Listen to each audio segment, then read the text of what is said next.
इसके समर्थन में बोलने के लिए खड़ी हूँ। स्वयं कृषक परिवार से आती हूँ और जब कृषि की बात होती है आज की परिस्थिति के अंदर, तो जब जज्बात सीने से बाहर निकलकर आंखों से बाहर आ जाए तो उन्हें आंसू कहते हैं। आधी मध्य रात्रि को किसान की पीड़ा के आंसू जब 2:30 बजे बाहर निकले तो पूरे भारतवर्ष के स्वाभिमान का प्रतीक और संघर्ष का प्रतीक बन गए। अभी मेरे से पूर्व में सदस्य कह रहे थे कि किसान की वैभूति अगर किसी ने सोची तो मौजूदा भारत सरकार ने सोची, तो क्यों आज किसान को अपने बारे में इतनी अनिश्चितता हो रही है। संयम लोढ़ा जी ने पूछा कि हॉर्स ट्रेडिंग में घोड़े क्यों नहीं खरीद पाए। इसलिए नहीं खरीद पाए क्योंकि गधे ज़्यादा इंटेलिजेंट हैं। और मैं और मंत्री जी उसमें इसके पक्षधर हैं।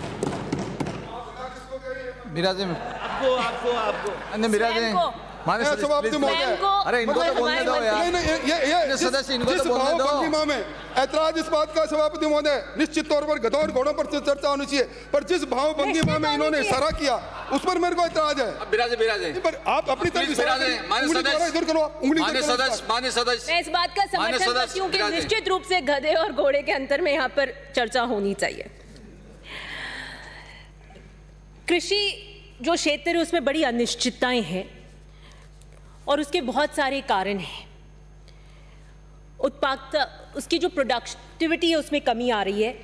खेती की ज़मीन का आकार घट रहा है।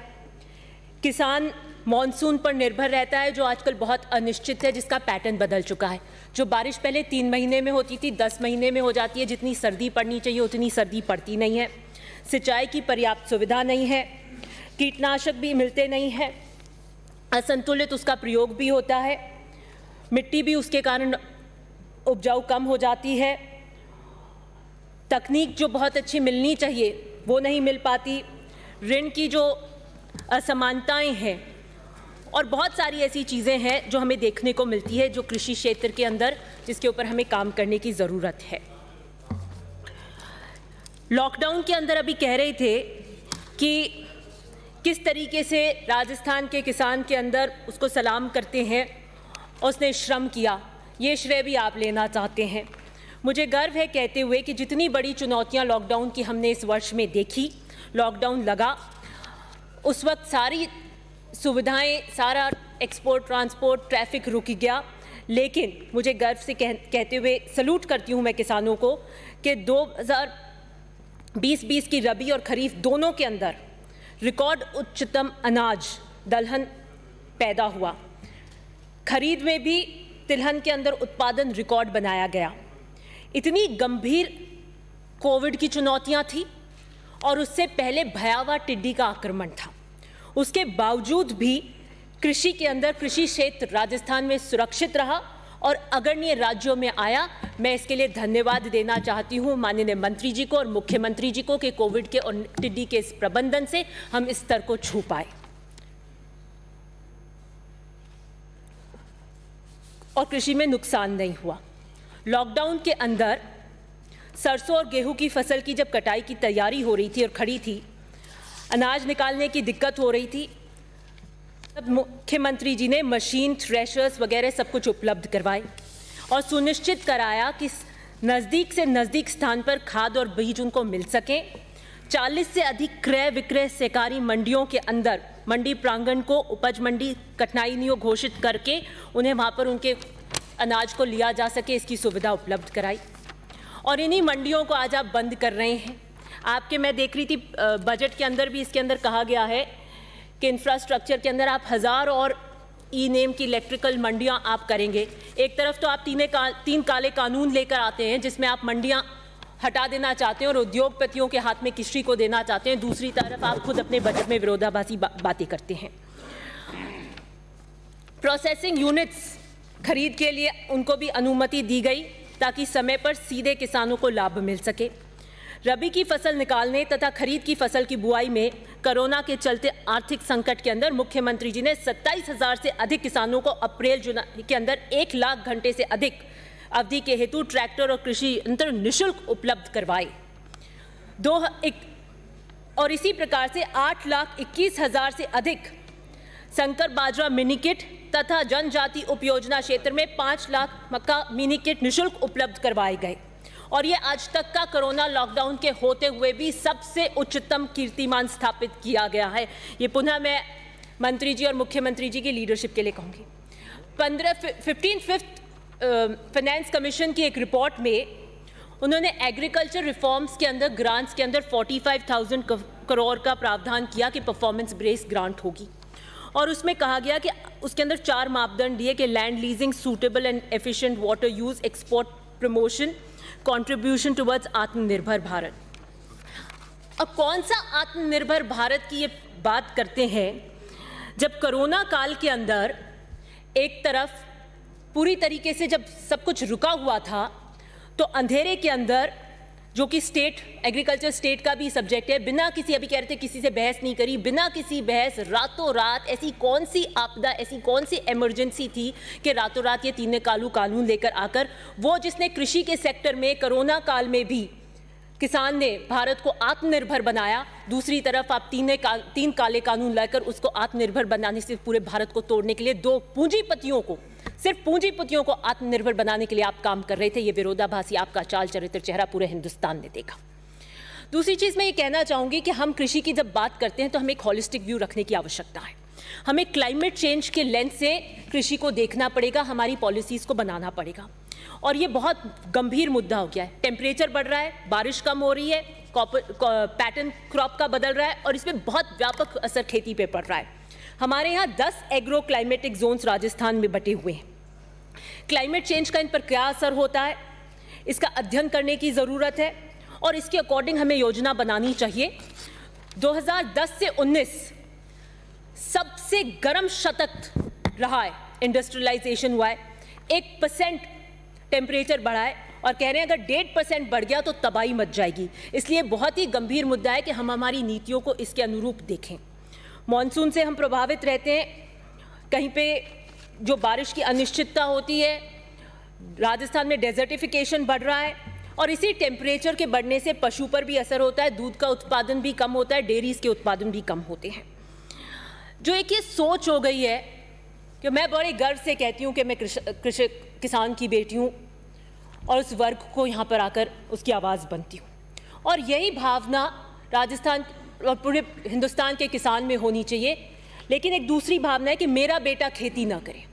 शहरीकरण की तरफ जा रहे हैं और वो इसलिए माइग्रेट करते हैं और सिक्योरिटी जॉब या और दूसरे छोटे मोटे जॉब्स करते हैं, खेती से पलायन हो रहा है, शहरों में आते हैं, शहरीकरण की दूसरी समस्याएं आ जाती हैं, हाइजीन हो, परिवार को छोड़ के आते हैं, उन बच्चों की एजुकेशन की प्रॉब्लम है, अगर महिलाओं को लेकर आते हैं तो उनकी सिक्योरिटी की प्रॉब्लम होती है।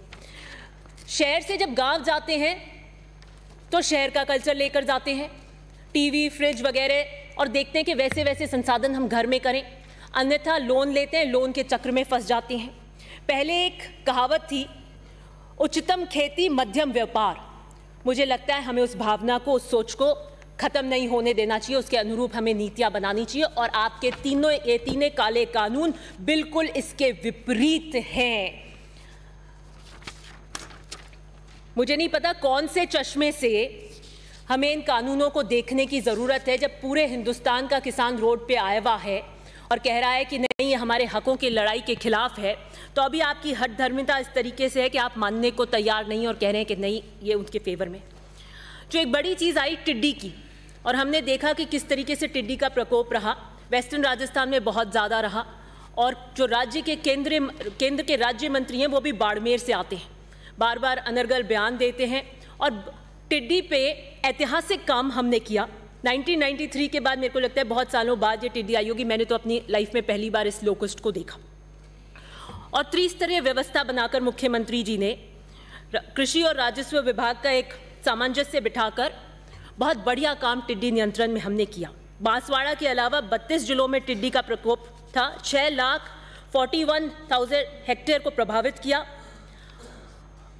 जिसके अंदर टिड्डी चेतावनी संगठन भारत सरकार के समन्वय से 5,21,000 हेक्टेयर में टिड्डी नियंत्रण किया गया।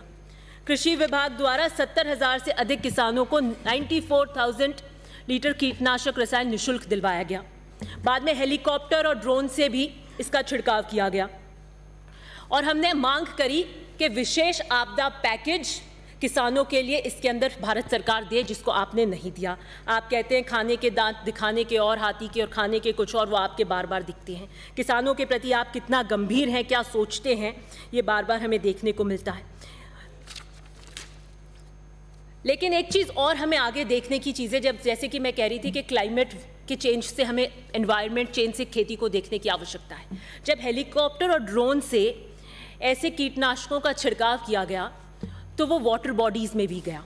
और एक केरला का एग्जाम्पल है, जब काजू, वहाँ पे काजू की खेती के अंदर कोई कीड़ा लग गया था और वहाँ पे ऐसे इस तरीके का उपयोग किया था, उसके आज भी लंग कैंसर्स और कितने प्रकार की बीमारियां आज भी हमें देखने को मिलती हैं। इसलिए आवश्यक हो गया है कि क्लाइमेट कंडीशंस और इस आपदा के अनुसार हमारी नीतियां बने। दूसरी बात मैं करना चाहूँगी फसल बीमा योजना की। अभी बहुत सारा बजट का आंकड़ा पीआरएस और दूसरी रिपोर्ट्स का यहाँ पर बता रहे थे। आपने 10,000 करोड़ की कटौती करी है फसल बीमा योजना में। इसके आंकड़े मेरे पास भी है यहाँ पर। आपने 75,000 करोड़ से इसका एलोकेशन 65,000 करोड़ कर दिया है। आपने पिछले साल इसके ऊपर जो स्पेंडिंग करनी थी उसमें भी आपने स्पेंडिंग सिर्फ 48,714 करोड़ आप कर जाए, 35% लोअर आपकी स्पेंडिंग रही। और आप कहते हैं कि नहीं, हम किसानों के लिए बहुत काम करते हैं। जो फसल बीमा योजना की स्थिति मैं आपके सामने सदन में रखना चाहूँगी, इसके क्रियान्वयन के लिए हमारा राज्य पहले बहुत पिछड़ा हुआ था। प्रीमियम का जो स्टेट शेयर का भुगतान था खरीफ 2017 की बीमा का, वो लंबित पड़ा था और इसका क्लेम और इसकी जो फ़ायदा किसान को मिलना चाहिए वो नहीं मिल रहा था। हमारी सरकार ने बीजेपी का जो प्रीमियम स्टेट था, जो लंबित था, उसके लिए प्राथमिकताएं रखी, बात करी और उसका डेटा मैं आपको बताती हूँ। 1035 करोड़ रुपए का जो प्रीमियम स्टेट शेयर की जमा पिछली सरकार के लिए लंबित था। खरीफ और रबी की फसल का प्रीमियम राज्यांश को जमा करवाया। ऑनलाइन फसल कटाई के लिए प्रयोग की गति दी गई। 2016 में प्रधानमंत्री फसल बीमा योजना के प्रारंभ में और 18-19 तक 2,536 रुपए का प्रीमियम राज्य हिस्सा जमा करवाया गया और अब 3,483 करोड़ रुपए 40 लाख किसानों को इसका लाभ मिला है। हमने पिछला बकाया शामिल करते हुए 3,795 करोड़ रुपए का प्रीमियम स्टेट शेयर जमा करवाया है और 55 लाख से अधिक किसानों को 7,998 करोड़ रुपए का बीमा क्लेम यहां पर मिला है। अभी आप जो आंकड़े बता रहे थे, उस आंकड़ों की मैं पोल खोल रही हूं। 2 वर्ष की छोटी अवधि में फसल बीमा योजना को हम सुचारू ट्रैक पर लेकर आए हैं और अग्रणीय राज्यों में शामिल किया है। आपके कार्यकाल में इस फसल की आपने भद पीट दी थी और जिसके कारण हमको किसान को सफ़र करना पड़ा था। भारत सरकार अपनी इस भूमिका के अंदर भी किसान विरोधी जो है, जो उनकी जो ये कहते हैं किस तरीके से परिलक्षित हो रहा है, वो आप इस तरीके से इसमें देखेंगे। अपनी जिम्मेदारियों से वो बचते हुए जो आधा वहन प्रीमियम भारत सरकार और राज्य सरकार के बीच में इनको वहन करना था, उसमें भी एक गाइडलाइन लाके इन्होंने परिवर्तन कर दिया और अब कहते हैं कि निविदा प्रक्रिया में प्रीमियम दर सिंचित जिलों के लिए 25%, असिंचित जिलों के लिए 30%। इस कैपिंग में प्रीमियम आधा वहन किया जाएगा और इस कैपिंग को लागू कर इन्होंने राज्य के ऊपर दोहरी मार दी है और फिर कहते हैं कि आप कितना एक्सपेंडिचर और बजट आप करना चाहते हैं, ये सुनिए आप। 150 करोड़ का अधिक प्रीमियम राज्य हमको अधिक देना पड़ रहा है, ये अधिक भार हम पर आ गया है। लेकिन आप कहेंगे कि आप किसानों के प्रति बहुत रहमदिल हैं। मैं एक दूसरी बात इसके अंदर और कहना चाहूँगी जो हम रात दिन फेस करते हैं। मेरा एक सुझाव है कि जब बारिश होती है तो किसी खेत के ऊपर पूरी 100% फसल को नष्ट कर देती है, किसी को 30% करती है, किसी को, लेकिन उस पूरे गांव का एक एवरेज निकाला जाता है और कहा जाता है अगर इतना एवरेज क्रॉस करेगा तो ही इसको इस योजना का फ़ायदा मिलेगा। मुझे लगता है कि फसल खराब होने के असेसमेंट करने के लिए खेत की जो यूनिट है, इकाई है, उस खेत को ही इकाई और यूनिट मानना चाहिए ताकि उस व्यक्ति जिसको नुकसान हुआ है उसे लाभ मिल सके। खाद और बीज के क्षेत्र और कृषि यंत्र उपलब्ध कराने में भी हमारी एक बहुत योगदान भूमिका रही है। सरसों, बाजरा, पौष्टिक अनाज, गंवार में हम देश में प्रथम हैं। तिलहन, चना, मूंगफली में हम दूसरे हैं और सोयाबीन के उत्पादन में हम तीसरे हैं। गेहूं व कपास में हम प्रमुख राज्यों के अंदर आते हैं और इस बार गेहूं व दलहन उच्चतम उत्पादन करते हुए हमें कृषि कर्मण अवार्ड भी मिल चुका है। मसालों में हम विश्व में प्रसिद्ध हैं। अच्छे उत्पादन के लिए आप सब हम जानते हैं कि जैसे कि बात कर रहे थे, बिजली की ज़रूरत है, खाद की ज़रूरत है और मैंने पहले शुरू में बताया कि क्या चीज़ें जो कृषि की अनिश्चितता को तय करती हैं, उन सब की ज़रूरत है। राजस्थान राज्य बीज निगम अच्छे बीजों का समय पर किसानों तक पहुंचाने की भूमिका निभाता है। पिछले 2 वर्षों के अंदर मैं बीजेपी के कार्यकाल के आपको आंकड़े दे रही हूं। 6,23,000 क्विंटल 17-18, 6,60,000 क्विंटल 18-19 और इसको अब मुझे गर्व से कहते हुए 19-20 में बढ़ाकर 7,70,000 क्विंटल हो गया। ये हमारी प्राथमिकता को बताता है और हमारी कर्तव्यपरायणता को बताता है। गुणवत्ता के बीज बिल्कुल पास में मिल सके, इसलिए हमने ग्राम सेवा सहकारिता समिति के जरिए बीजों के वितरण का काम किया। प्राइवेट डीलरों की कठिनाइयों को बंद करने का काम किया और अनेकों काम बीज टेस्टिंग के काम हम कर रहे हैं ताकि गुणवत्ता भरे बीज उनको मिल सकें। बीजेपी अभी बात कर रहे थे, मेरे को यूरिया की बात कर रहे थे। हमारे कार्यकाल के अंदर यूरिया पुलिस के संरक्षण के अंदर नहीं गई जिस तरीके आपके कार्यकाल के अंदर जाती थी। हमने यूरिया मुहैया कराने, जो यूरिया की किल्लत फेस करता था किसान, पर्याप्त रूप से यूरिया बांटने का काम हमने सिस्टमैटिक रूप से हमारी सरकार में किया।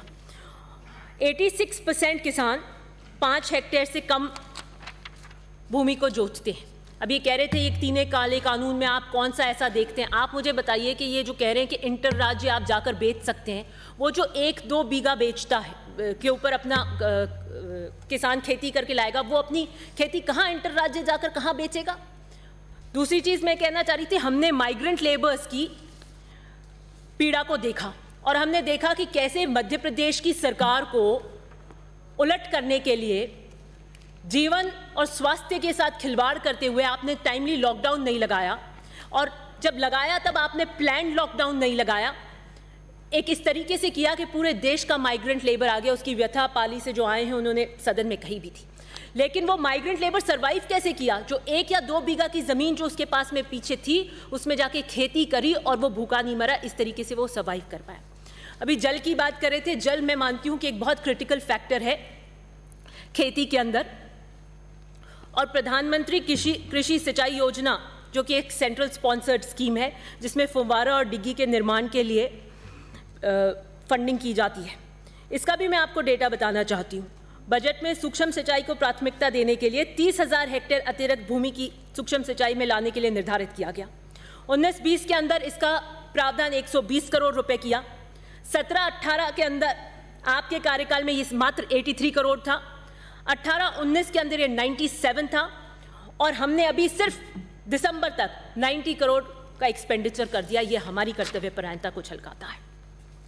इसके अंदर भी हमने नवाचार लाने की कोशिश की है। फर्टिलाइजेशन एंड ऑटोमेशन तकनीक को लाने की हमने कोशिश करी है और मुख्यमंत्री कृषक साथी योजना को इंट्रोड्यूस किया है जिसमें 30,000 डिग्गी व पौंड वर्ष 1,20,000 किसानों को स्प्रिंकलर दिए जाने का प्रावधान किया है। 4,30,000 हेक्टेयर अतिरिक्त क्षेत्र को भूमि सिंचाई जिसके लिए 732 करोड़ का प्रावधान हमने किया है। दूसरी बात जो मैं इसमें इंपॉर्टेंट कहना चाह रही थी कि आपने इसके अंदर भी अपनी गाइडलाइन को बदला है और बीजेपी की पिछली सरकार के अंदर ये सबसे महत्वपूर्ण पॉइंट है।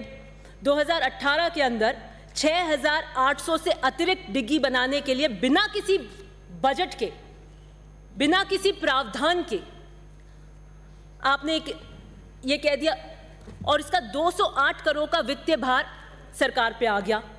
केंद्र को हमने लिखा, इस पीड़ा को हमने समझा और केंद्र ने इसके लिए कोई अनुदान नहीं दिया, इसको कुछ नहीं दिया। आप कहते हैं कि हम किसान के लिए बहुत सोचते हैं और ये तो बजट का काम था, आपका चुनावी वर्ष था, इसलिए आप लहूलुहान बिना बजट के, अब PWD पर चर्चा आएगी जब आप फिर ये कहेंगे कि ठेकेदारों को पेमेंट नहीं होते हैं, तभी भी आप यही करके गए बिना प्रावधान, बिना बजट के। आप कितने किसान हितैषी हैं ये दिखता है।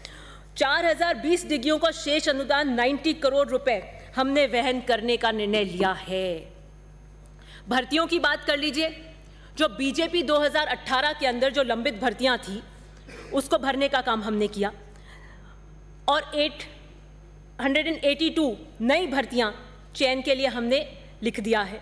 302 सहायक कृषि अधिकारी, 102 कनिष्ठ सहायकों की भर्ती भी पूरी कर ली गई है और न्यायालय में जो मामले पेंडिंग हैं उनके लिए भी हम काम कर रहे हैं। कृषि उच्च शिक्षा की बात करूंगी, जैसे मेडिकल कॉलेजेस के अंदर हमने प्रत्येक जिले के ऊपर मेडिकल कॉलेज से व्यापक रूप से बढ़ाया, उसी तरीके से समान रूप से हमने कृषि शिक्षा को भी व्यापक रूप से एक्सपेंड किया। और मैं यही आग्रह पुनः मंत्री जी से करूंगी कि हम इंफ्रास्ट्रक्चर तो बना रहे हैं, लेकिन हमें इसमें गुणवत्ता और क्वालिटी भी देनी पड़ेगी। और रिसर्च बहुत महत्वपूर्ण है। अगर हमें क्वालिटी एजुकेशन देनी है और कृषि की गुणवत्ता को भी बढ़ाना है, तो रिसर्च हमारे एजुकेशन में पैरेलल स्टैब्लिश करनी पड़ेगी कि हम बायोपेस्ट बनाकर, जैसे कि कोई कीटनाशक दवाइयाँ नहीं डाल के टिड्डी के लिए और कुछ इस तरीके का निजात करें। आपके कार्यकाल में 5 या 6 नए कृषि महाविद्यालय आए थे। हमने पहले 2 वर्ष में 5 कृषि महाविद्यालय लाए और अब 8 नए लेकर आए हैं हम। और आप ये कहेंगे कि इसके लिए कोई बजट का प्रावधान किया है, तो बताइए कहाँ पे इसका क्रियान्वयन करेंगे। निश्चित रूप से लेकर आए तो आपको इस बात के लिए सुनिश्चित करते हैं कि इसी साल के अंदर इनको हॉरिजॉन्टल समाप्त करें, लागू करेंगे। मैं अंत में इतना ही कहना चाहूँगी कि बहुत सारी बातें थी, केंद्र की बहुत सारी बातें मैं कहना चाहती थी, बट समय की पाबंदियाँ हैं। एक क्लाइमेट चेंज डायरेक्टर बनाना चाहिए, मैं डायरेक्टरेट बनानी चाहिए, इसके लिए मैं आपसे विशेष अनुग्रह करूंगी ताकि इस लेंस से इसको देखा जाए। और एक और चीज़ मेरा सुझाव है कि हम उच्च शिक्षा में तो कृषि के लिए नए काम कर रहे हैं, लेकिन जैसे हमने बताया कि एक सोच बचपन से हमें पैदा होती है कि हम किसान परिवार से आते हैं और हम उस बात को गर्व महसूस करते हैं। इसलिए एलिमेंट्री एजुकेशन के अंदर हमें इसको इंट्रोड्यूस करने की आवश्यकता है। छोटे बच्चों को वहाँ से पढ़ाया जाए कि किचन गार्डन क्या होता है, उसका रुझान दिया जाए, उसका परिचय दिया जाए, ताकि कृषि के प्रति उस झुकाव को डेवलप किया जा सके। लास्ट में मैं इतना ही कहना चाहती हूँ कि ये जो 3 काले कानून ये लेकर आए हैं, वो सिर्फ हमारे 2 की नीति पे है, पूंजीपतियों के लिए है, जमाखोरी बढ़ाने के लिए है। अनियन के ऊपर प्याज पे क्या हुआ आपने देखा। MSP की बात करते हैं तो आपने क्यों नहीं लिखा MSP को कि वहाँ पे MSP हम देंगे, गारंटीड प्राइस क्यों लिखी।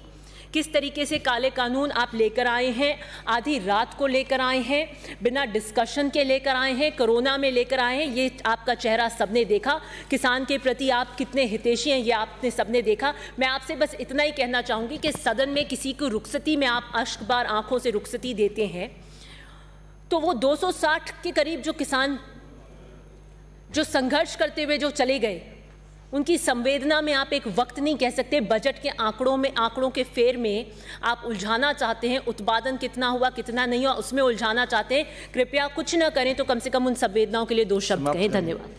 श्री कन्हैयालाल।